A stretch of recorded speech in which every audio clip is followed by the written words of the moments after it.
Welcome back. Let's get going with our corporate interactions on the show today. First up, we have Quess Corp. The company reported a slightly weak performance in the fourth quarter. There was a decline in revenue sequentially, and there was a loss due to an exceptional expense. Remember, Quess has been going through a demerger as well. So let's discuss the company's performance and, more importantly, the outlook for this year. We have Guru Prasad Srinivasan, ED and CEO at the company, and Sushant Pai, the Chief Financial Officer at Quess Corp. Gentlemen, morning. Thank you very much for joining in. Mr. Srinivasan, if I could sort of come to you first, just give us a sense. I mean, I know that there are those exceptional items in the expense of the demerger, which is impacting the P&L. But if I start with just looking at even the quarter-on-quarter comparison, there is that slight decline in the revenue. Just tell us how your business is, staffing, general staffing, professional staffing, and overseas. What are you expecting for them as this year unfolds? Sure. Thank you so much for having us. And, we are happy to announce our first independent result for Quess Corp post demerger. So on annualized basis, our revenue is up by 9% and our EBITDA is up by 12%. And our adjusted PAT is up by 54%. And specifically when it comes to debt, and we have been guiding that, we'll be almost a debt-free company, and our gross debt is at 12 crore and our net cash position is about 255 crores. So I think we have successfully completed our demerger process, and this is the first result that we have declared. Coming specific to between the quarter, of course, headwinds in specifically segment, specifically for BFSI segment. So we had a decline in headcount from one of the specific NBFC customer. But otherwise, overall on year, if you look at both our professional staffing and general staffing, has delivered about 11% growth on the revenue. And for FY26, we still, at this size, we end our headcount at 459,000 at a group level, and we still anticipate to grow at entry-level double-digit growth even in the coming year. On BFSI and IT specifically, when we talk to obviously the IT firms themselves, there's still a fair amount of uncertainty in terms of how the business is shaping up. But, can you be a little more granular? You're saying that the slight sort of weakness was in these segments. So what is your anticipation? Is this a passing one-quarter phenomena, or could this last for the next couple of quarters? Yes, this is a one-quarter phenomena for Q4. But specifically, if you look at our IT has delivered about 42% in terms of its EBITDA growth, and perhaps it's a fantastic year in terms of IT delivery for us.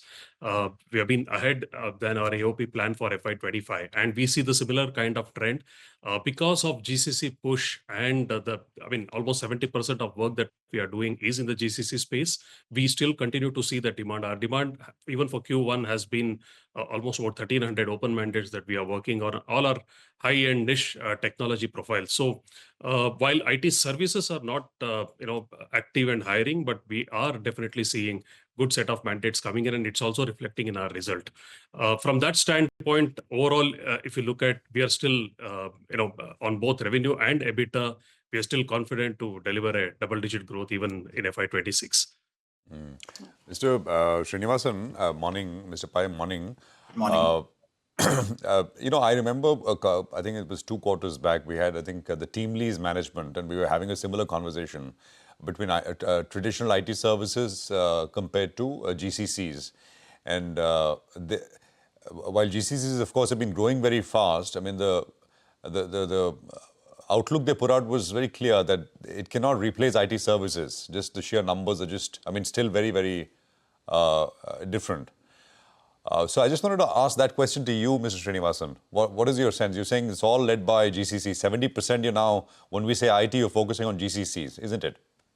That's right. You're right. And that's exactly what we are witnessing on our open mandate as well. As I said, 70% of our open mandate, unlike past, a year ago, more than 8 quarters ago, if you look at our IT services mandates were almost about 60%, and now that is replaced by GCC. So it wouldn't be wrong to say that GCCs are the captives are being set up, and it's working out well for customers in terms of the cost and the delivery structure and the control over the operations that they run in terms of the end-to-end operations. And a partner like us who are well set in terms of hiring the right talent, bringing them to the desk, working with us directly is much more beneficial for the GCCs, and it's much quicker, faster for them to take typically that 100 to 300 seaters.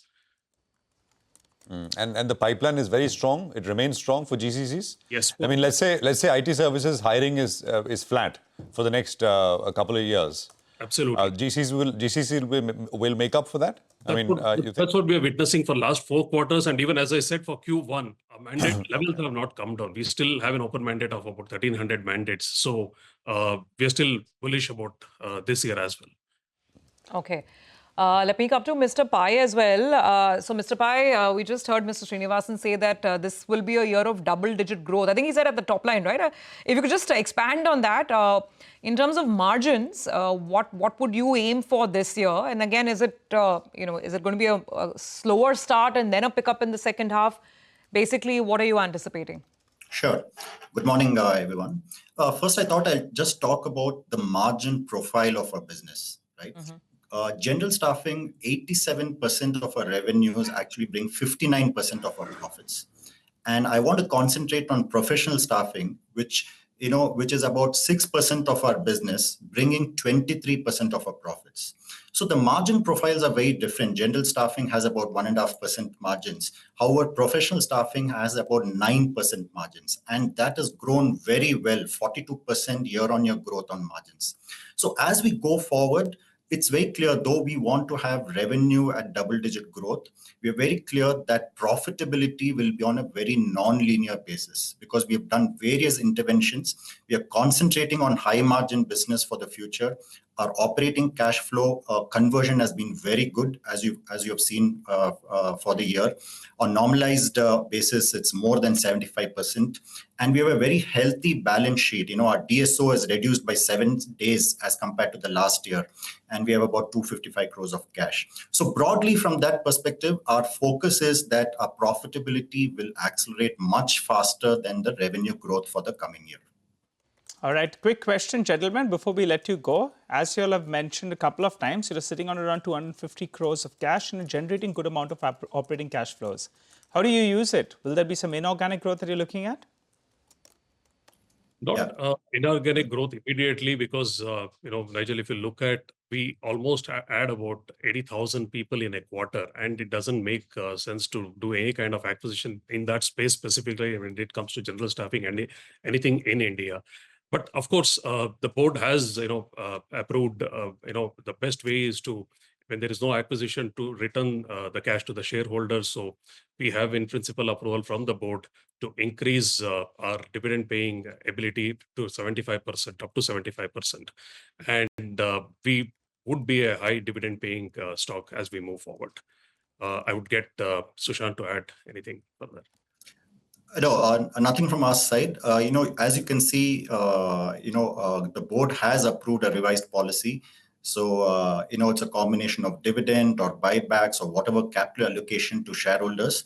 So that increase is there, and that's the way we will utilize cash as well. All right. Shorter conversation today, gentlemen. Thank you both for joining us. It's a pleasure having you with us, and we'll speak again soon.